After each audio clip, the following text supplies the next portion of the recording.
welcome back to the channel, everyone. It's been about a week, I think, since we last spoke. Good to be back. Good to be back online. Been a really busy week personally, but going to be live tonight, and I will be live again tomorrow with, of course, the match reaction to Manchester United versus Crystal Palace. An interesting match. I don't think the last match out at Selhurst Park went much worse.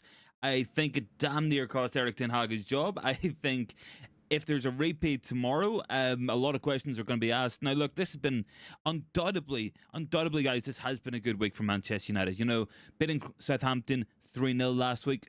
That was an important way to bounce back. You know, a good momentum builder against Barnsley midweek. More of a confidence builder than anything. Look, I'm not going to take too much in terms of genuine progress out of beating a League One team 7-0 at Old Trafford, but it's good to get some goals in the team. It's good to get some sharpness, some confidence. You know, that's the sort of stuff that we do need as well. So I'm kind of feeling a little bit optimistic for this match. Crystal Palace at the minute sitting in 16th in the league, 2 points from 4 matches. Manchester United, we are 10th at the minute. We got 6 points after 4 matches as well. So look, we'll be keen to make that 9 points tomorrow. A win tomorrow, I think, will be really important to what we're trying to do.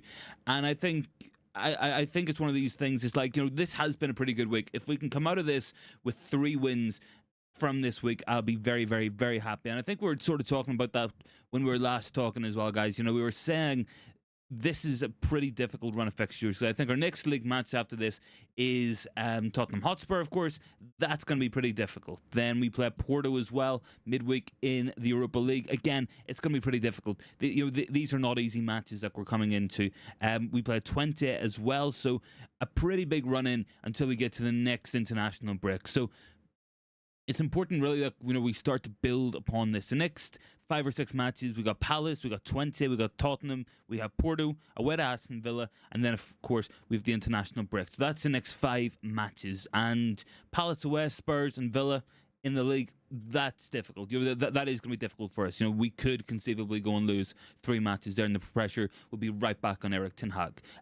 No easy matches in the next 5, but you know, we're coming into this with some form. I've been asking you guys, of course, I'm putting it into the title. You know, we genuinely do have quite a few players who could feature tomorrow, I guess, and that's good. That's refreshing. You know, these are the kind of problems a manager wants to have: is players on form, players scoring goals, players adding to the team. You know, we got Garnacho, I think 4 goals and 3 assists this season, or 3 goals, 4 assists. We got Rashford, 3 goals in his last 2 matches, in good form. Amad Diallo's form has been pretty good. Zirkzee has scored. He has looked very involved in the play. Maybe should have more goals. So some chances gone a begging that he probably should be burying. And I'm hoping that once he gets fully caught up and integrated into the speed of the league, you know, that we will see more goals from him. We have Højlund coming back. That's another good one. Bruno, again, picking up assists during the week. So Bruno's looking pretty good, looking pretty confident. We got Eriksen in good form, and attacking wise, it does look good for Manchester United. You know, it does. Midfield,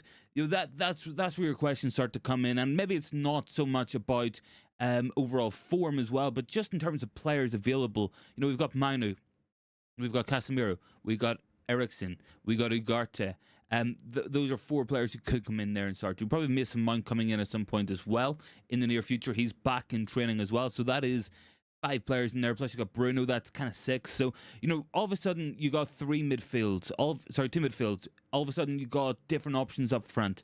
I think the back line will be pretty much what we've seen so far in the league. I think it will be Onana, it will be Mazraoui at right back, it'll be De Ligt, Martinez, and Diogo Dalot at left back. Not ideal. You know, we want to have a proper left back there. Maybe that's the signing that we really coulda, woulda, shoulda went after in the transfer window, but we didn't. We didn't get it. We've kind of hedged our bets on Luke Shaw coming back from injury and hopefully staying fit for a while. We got Malacia back in training now as well, so you know, that's an interesting few dynamics we got there. And you know, for the first time in a while, it does feel like there's genuine options.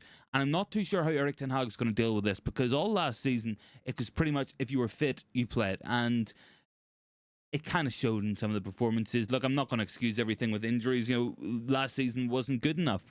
But hopefully, we are going to have a pretty interesting couple of weeks. And, you know, different options out there.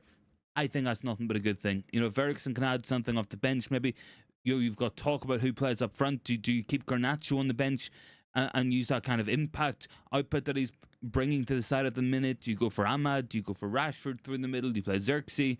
There's different options out there, and there is different players who can come in and hopefully make something of a difference. But look, it's been an interesting few days. I'm sure for anyone who does have the Manchester United app or does have a season ticket or any kind of memberships or anything with the club, there was an email sent out earlier on. I would recommend everybody to go do this and go have their own say. Now, look, how much this fan engagement survey on a new Old Trafford is actually going to matter, how much they're actually going to listen to fans' voices, we don't know this at this point. These are the unknowns. These are the questions that we're not 100% sure on. But it's out there. If you have 10 minutes, I would recommend going and doing it. It's pretty easy to get set up for. There's like a code you get on the app on your profile. You just enter that in your email address, and you'll get you'll get to have something of a say. I've got Daniel down there, buddy. What do I think of United stand? Obviously, look, they're a lot bigger than me. This is my second stream in like 6 weeks, so yeah, I mean, fair play to those guys. That's full-time job for several people. This is just something I do for a bit of fun, but I enjoy it. I would love to be able to put the kind of content there out, but it is what it is at the end of the day. But look, there's some players coming back. We've got Højlund in the travelling squad. He might be on the bench tomorrow. We might have Mount on the travelling squad. Ugarte going as well. It's good to see him. Victor Lindelof back in training as well. Different options are coming in at a relatively important time. Look, it's like I said, guys, 5 matches until the next international break. I know we don't want to think about it too much because we just got club football back, but it will be coming up soon. It will be in less than a month's time. So we play Crystal Palace tomorrow. We play Twente. We play Tottenham Hotspur. We play Porto, and we play Aston Villa. Those are 5 big matches. And they're 5 difficult matches. Spurs beat us last season. We had, of course, Crystal Palace putting 4 past us at Selhurst Park last time, and Aston Villa, I actually think we managed to win home and away last season somehow, but they're still looking good, and they've improved as well in this summer transfer window. So no easy matches there, definitely no easy matches. So it's going to be key to see how we kind of deal with that and how we move on past that. Do we look at Twente as maybe a potential rotation match? Do we look at Porto as being one of the more difficult matches we play in the Europa League group stage that somehow runs on to the end of January? These are interesting questions, but we've got to be seeing how we're going to be doing in about a month's time. I think this is kind of the key point. I was talking to guys in work today, and I was sort of saying the same thing. It's like these next 5 matches might dictate how the rest of the season goes. Not in terms of they're going to be season defining, but I think we're going to learn a lot about Erik Ten Hag, what his approach is going to be with the squad now that he has got a lot of players back from injury. He's got a lot of different options out there. He can change to centre backs. He can play an entire different 11 if he really wanted to. He made 8 changes during the week. Are we going to be seeing more of that? Do we see some players stay in? Does Eriksen keep his place? Casemiro, does he keep his place? Do we put Rashford up front and go for Ahmad and Garnacho off the wings? What kind of options are we going to be looking at? So that's interesting. And we're going to be seeing really how these ones are going to be doing. But look, some team news to bring you guys from the Crystal Palace side. We have Czech Doucouré, Trevor Chalobah, and Franca are all out of the match tomorrow as well. Some decent players there. I like Chalobah, but certainly it is going to be an interesting few weeks ahead for Manchester United. I hope you guys are going to be on the channel. Hopefully we will be getting a good few streams out there. I think that's going to be the intention. Look, I'll have a check at the poll. I was asking you guys what's the thoughts going into this one. How are we feeling in terms of predictions? 90% is going for the win. That's pretty big. I can see that there's votes on it, but even still, that's quite a lot of confidence in a win tomorrow. And Palace's form hasn't been brilliant this season. 2 points after 4 matches, after a very, very good start towards the end of last year for Glasner. So certainly, they'll be looking at this as maybe a match that can turn it around, not just because we've shown weakness so far, but beating United would give them a big boost in terms of what they're hoping to do this season. So it's going to be an interesting one tomorrow night at 5:30. I'm looking forward to it. I hope you guys are looking forward to it too. But I guess that kind of brings us on to Old Trafford. So look, it's like I've been saying, guys, there was a fan engagement poll and survey sent out by the club. It's probably in your emails. If you have an account with manunited.com or the app or whatever, they'll send you. We've probably got that somewhere in your inbox today. Would recommend going and filling it out. How much we're actually gonna be listened to on this, I don't know. Our fans genuinely gonna have a real input in terms of what happens to the stadium. I I don't know. Maybe it's just a skeptic in me thinking, it's going to be Ineos putting this money in. Are they going to do what they want to do? Because it's going to be a big job either way. But look, world-renowned global architects for Studio Foster and Partners is set to be appointed by Manchester United to develop the master plan for the Old Trafford Stadium district, covering the club-owned land that surrounds the existing stadium. There was some other little pieces of information came out as well. Focus will be designed to create a world-class football destination and home for Manchester United fans, coupled with a wider master plan comprising mixed-use developments which will benefit the local communities, bring in residents, all that there kind of good stuff. So it's not just going to be a stadium. There's going to be bars around. There's going to be restaurants, probably hotels, maybe some shops. That if you've been to Old Trafford, and I know most of you guys have, there is a lot of like wasteland around there. There's a lot of unused land around there. And look, there's different issues to get to. You got a canal. You have the train lines. There's different things that we have to be working with and trying to be compliant with, I guess, as well. But it does certainly look like we're going to be making these kind of moves, and it does look like a new stadium's coming. I think that's a mixed one. I'm not too sure how you guys are feeling about that. I'm not too sure if everybody's all for the new stadium, if we want to see a redevelopment. It's kind of a touchy subject because Old Trafford's kind of always been the home of Manchester United. You have to go back a long, long time before United moved to that particular site. I know that we'd be staying on the same area, and I know that the stadium has undergone enormous work over the past 100 years or so. Completely rebuilt. You've got new stands in there. They're not the same stands that were even there in the 1990s. So how much of the old stadium is actually still there? How much of Old Trafford is still how much of Old Trafford is actually still there? Is another question. I guess that kind of brings you into the whole philosophical stuff of like the ship of Theseus. But look, we'll not get bogged down into that. There, we'll stay clear of the philosophy, even though it is the Manchester United philosophy. But it is certainly a big talking point. And I think it's a real big decision to be made because there was talk initially that came out that maybe Manchester United would take a look at this from the point of view that we're going to keep the Old Trafford Stadium that's there, downsize it and try to use it for academy matches, try to use it for some other matches that we're going to be having. Women's team might play there, and it'll be reduced capacity. But it doesn't look like that's going to be the case. I'm not too sure where or what we're going to be doing with that land because look, we've got the megastore there, we've the museum there, we've the statues.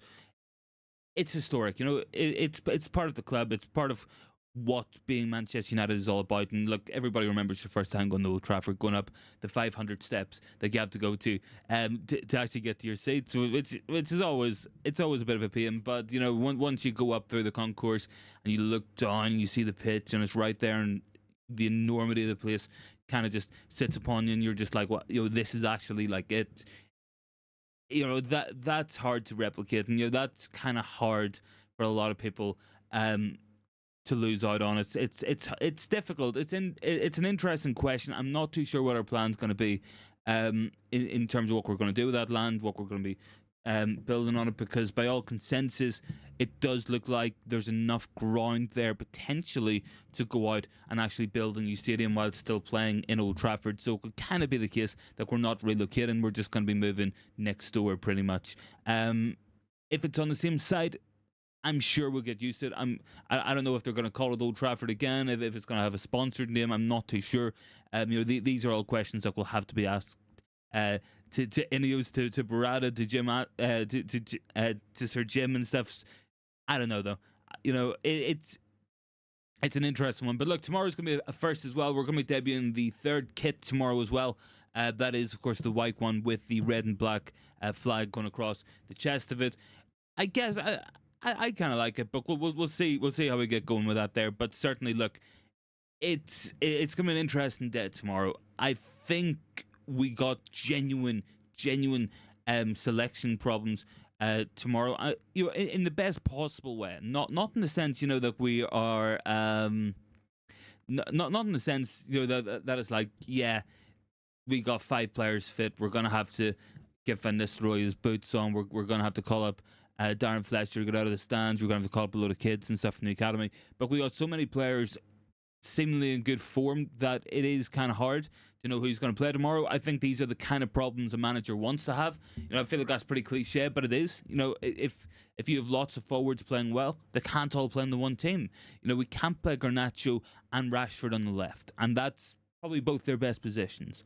You can put Rashford through the middle, but then you're cancelling out some of what he gives you on that side, cancelling out what Zirkzee has to accommodate Garnacho. Do you put Garnacho on the left and you drop Ahmad? Well, Ahmad brings some balance. He's a left footer, and he brings different levels of quality to the overall game. Does Mainu play in midfield, or do you go Ugarte and Eriksen and Bruno? That could be done, or does Casemiro keep his place? There is different, certainly a lot of different questions to be asked. But look, if you ask me, this is what I think the team's going to be. This is my prediction. It's in no way, shape, or form informed. I do not have sources within the club. But look, it's Onana for me. It's going to be Mazraoui, De Ligt, Martinez, Dallo, Ugarte, Mainu, and Bruno. We're going to have Ahmad, Rashford, and Zirkzee. And I think that's going to be the team that we go with. I think looking at the Barnsley match, you've seen Ugarte come off after 60 minutes. Mainu was rested. Bruno only played 30 minutes. Zirkzee came off the bench, so I think he'll be playing. Rashford came off. Garnacho stayed on longer. I don't think Ahmad was even used in that match. So I think that kind of paints the picture. I think the backline's going to pick itself for the most part. The only possible change that you might see is Mazraoui and Dallo switching sides, but Ten Hag seems to prefer the idea of having Mazraoui at right back and Dallo at left back. But I guess, bigger questions will come when Luke Shaw comes back, or when Malacia eventually comes back, because he is back in training now. Tyrell Malacia, he has been found. He isn't missing, and he does still exist. There is Brush as well. Good to see you, buddy. Thanks for joining on in there, man. Pretty quiet stream here tonight anyhows, but it is what it is. I'm only going to be on for a little while as well, because I've got an agenda show at 9 o'clock, but thanks for joining in, Brush, man. Much appreciated.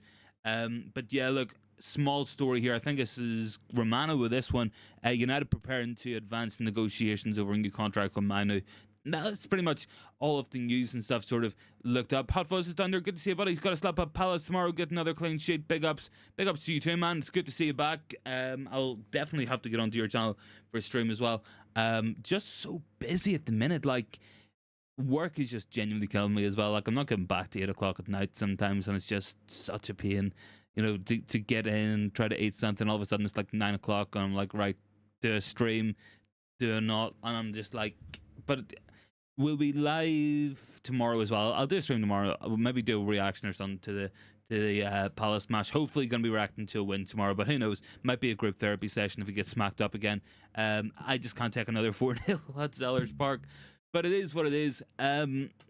Anyhows, 14 votes in the poll as well. 93% of you guys are going to go for the win, which is really positive.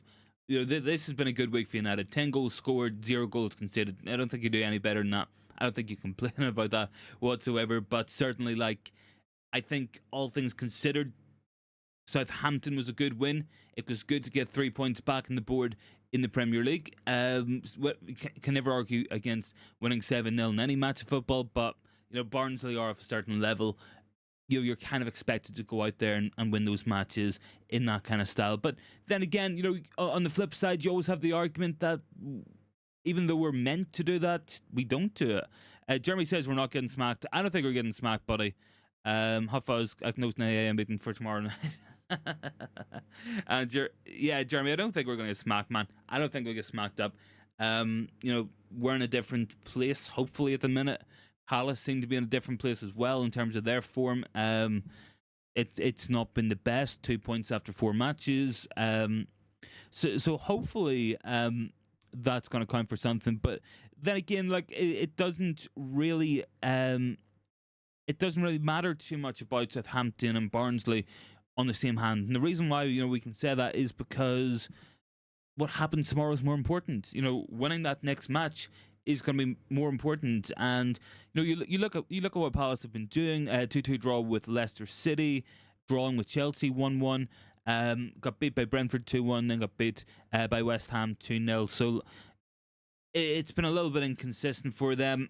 they've got players who can hurt us. Absolutely, Eze certainly one that we have to watch out for tomorrow. No Elise, which is good. Elise really tore us a new one last time out of Selhurst Park, so hopefully we're not going to get something similar. But look, Mateta is going to be a danger for them.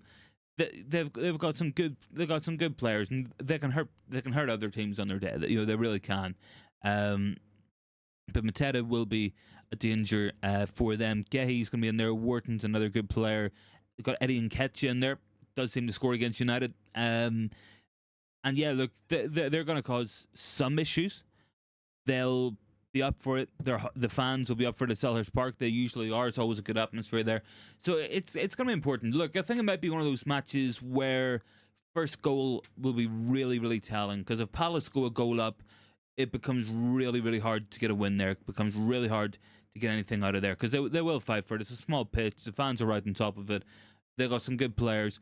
If we get the first goal, we kind of quiet the crowd down a bit. I think then maybe we try to build on that. We try to work off that. But a lot is going to depend on what happens in the next 24 hours. Depending on where we are in 24 hours time, we'll say a lot about this week, because I think 3 wins this week against Southampton, Barnsley, and Palace would maybe not turn a corner, maybe not turn a new page, but it could give us a lot of stability. It could give us a real good confidence boost to say we can go away to Southampton, we can go away to Crystal Palace, and we can pick up these wins. And then we play a few matches at home coming up after this. I think we play Spurs at home. I know we're away to Villa Park right before the international break, but I think beyond that we are also playing home against Twente and maybe Porto. Maybe it's 2 home Europa League matches. I'm not 100% sure, but certainly it's going to be an important couple of weeks. I think not season defining. I don't think what happens in the next 5 matches is going to completely make or break the season. But if we can go in there, if we can go in to the next international break, having gone into the first one with 1 win and 2 losses, 3 losses if you count the Community Shield, and build upon that with a win against Southampton, a win against Barnsley, a win against Crystal Palace, and then look, you would expect us to beat Twente. You would probably hope that we can at least get a result or beat Spurs at Old Trafford. Porto away, that might be difficult, but we'll see how we go. And away to Villa Park, those are difficult matches, and that that kind of split Thursday 6th of October, Sunday Thursday the 3rd of October and Sunday the 6th of October. That's going to be a pretty hard split, going from away to Porto to going away to Villa Park, within a couple of days. That will be important for what we're trying to do. But with all that being said, look, I think tomorrow, I think we can get the win. Maybe I'm bound into the poll. Maybe it's because there's 17 votes on it and everybody feels a little bit confident. We got big numbers. We got 88. Hot Fuzz says Malacia back in training. I thought he was dead. Yeah, look, he was at the match the other day. He's turned up to training. I don't know how far along he is. I don't know what kind of Tyrell Malacia we're going to have when he eventually is able to play again. I really don't. I don't know if he's going to be a decent squad option, if he's ever really going to be the same. What's going to be the options here? Is this going to be a guy who ends up leaving the club pretty soon? I don't know. I think first season Malacia was a hard working player, maybe not spectacular, but he tried, and he was available when Luke Shaw wasn't. Then we didn't see him make a single appearance last season whatsoever. He wasn't even in a matchday squad. And it has been a real mystery as to what's gone wrong with Tyrell Malacia. Where's this guy been? Obviously, I know we're all being a little hyperbolistic when we're saying that, yeah, look, is this guy dead? It genuinely sometimes felt like that, because there's never really much explanation given. Been a lot of conspiracy theories, an operation gone wrong, United trying to keep that under wraps or whatever. I don't know. I don't know. There's been a lot of change in the medical department at the club, so I'm not too sure where that develops from here, where we go from here with that, but it'll be interesting nonetheless. It will be. But look, guys, I am going to wrap the stream up here. I will be on the United agenda at 9 o'clock, so I'll be on there in about half an hour. I'm just going to go take the dog for a quick walk here as well, and then I'll be back on there. So look, guys, thanks so much for tuning in tonight. We'll be live again tomorrow after the match. I think it's a 5:30 kickoff, so I'd imagine the match will probably be over about 7:30. So we'll say maybe 8 o'clock tomorrow or something. We'll go on. Hopefully, it'll be reacting to another win. We'll jump on for a little while after that. But thanks so much for tuning in tonight, guys. Really do appreciate it. Thanks for all the patience with the lack of content and stuff over the last while. We'll try to get on more consistently. But again, look, thanks so much for joining in, guys. I'll catch everyone in the next one.